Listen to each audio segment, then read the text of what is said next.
Nous passons à l'exo 2. Quel est l'énoncé? Cet exercice. On considère le cas des disques homogènes des rayons A.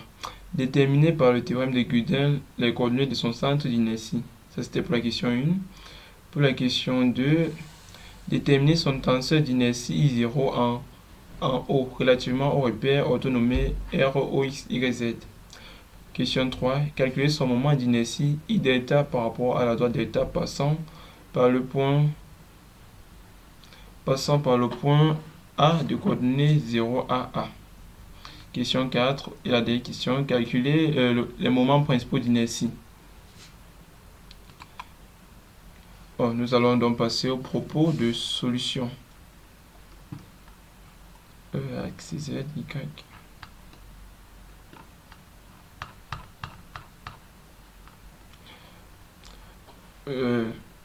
Première question, centre d'inertie par théorème de Gödel. Que dit le théorème de Gödel?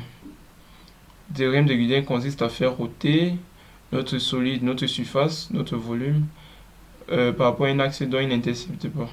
Bon, ici nous avons l'axe OZ et l'axe OY qui ne sont pas interceptés par notre surface, qui est le cas disque. Donc on peut appliquer Gödel suivant les deux axes. Par rapport au premier axe, si on fait roter suivant cet axe, la rotation complète va donner un truc à peu près comme ça, un volume, une demi-sphère, voilà. Nous avons donc quoi? Nous avons le volume total par rapport à Y, c'est-à-dire cette formule. Le volume total engendré, désolé, nous allons plutôt faire roter suivant cet axe. Nous allons faire roter suivant l'axe Y.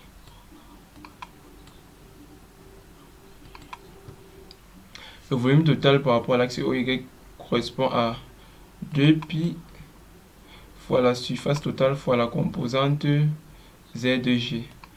De là, on tire Z2G ici.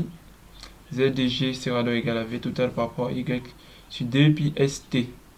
Comment calculer V? Le premier, c'est calculer V et S. Qui est V? En faisant roter notre surface suivant l'axe OY, nous obtenons un truc de la sorte qui correspond en quelque sorte à une demi-sphère. Or, le volume de la demi-sphère, c'est 4 tiers de pi r cube sur 2. Bon, nous avons dit que r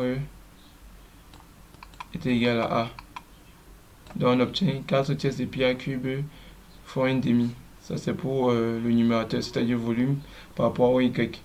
Et pour la surface totale, nous avons un carré de disque. Or, la surface d'un disque correspond à la surface du cercle associé, c'est-à-dire pi r carré. R étant égal à A, ça va faire pi a carré. Pour le carré, nous allons juste diviser cet r par 4, c'est-à-dire pi a carré sur 4, ici. Or, fois 2pi.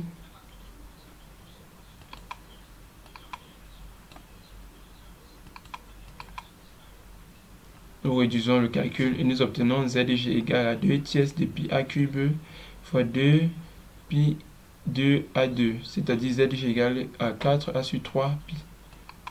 Cette égalité. Si nous avons bien observé la figure, nous constatons que les axes OZ et OY jouent le même rôle. Bon, nous avons notre surface uniformément répartie suivant les deux axes. Donc si nous faisons roter notre surface par rapport à l'axe Z, par rapport à l'axe OZ, nous obtenons toujours une demi-sphère. Et la surface ne change pas. Demi-sphère de même rayon, ça veut dire quoi? Ça veut dire que V total par rapport au Z égale V total par rapport au Y. Et surface, c'est la même. Donc YG c'est aussi 4 sur 3 pi A. 4A sur 3 pi. Nous passons par la suite au tenseur en O. Le tenseur en O. Tension en eau du solide de la surface S est donnée par cette relation I0S égale XX en diagonale YZ moins IXY moins IXZ et moins YZ. C'est une matrice symétrique. Ça veut dire quoi? Ces éléments sont juste les projetés par rapport à la diagonale. Si nous observons bien, notre figure, notre dessin, nous avons la composante, nous avons notre cas de disque qui appartient au plan YOZ, c'est-à-dire composante suivant X nul. Tension d'inertie, la composante suivant X est donc nulle car le cas de disque est dans le plan YOZ. Vu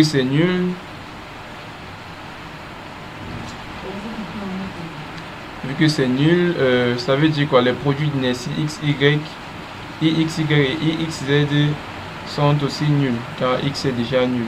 NB, il faut noter ceci, Y carré plus Z carré égale à A carré ou bien R carré. Ça c'est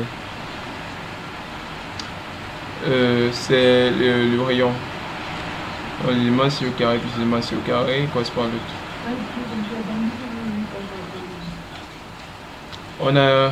On va donc calculer YZ, le seul pour inertie non nul. YZ c'est intégrale sur la surface du produit YZ fois la masse élémentaire qui correspond à sigma YZ ds. dm c'est sigma ds parce que nous sommes sur une surface. Sigma rho pour le volume et lambda pour une longueur. On réécrit, ça va faire sigma YZ. Nous sommes sur un cas de 10, ça veut dire que nous pouvons passer en coordonnées polaires. ds en polaire c'est r dr dθ. Et nous allons remplacer YZ par les valeurs. Y ça correspond à Y correspond à R cos θ.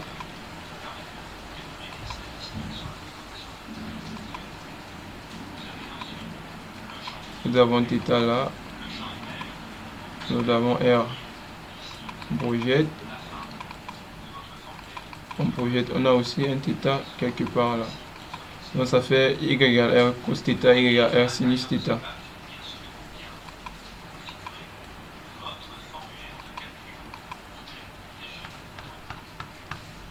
Nous remplaçons, ça va faire R3 cos θ sinus θ dr dθ, bien sûr sigma à l'extérieur. Nous intégrons directement R, ça va faire R4 sur 4 dans 0A. Cos θ sinus θ, ça fait sinus dθ sur 2. Nous sortons le 2, on obtient sigma sur 2, R4 sur 4 dans 0A.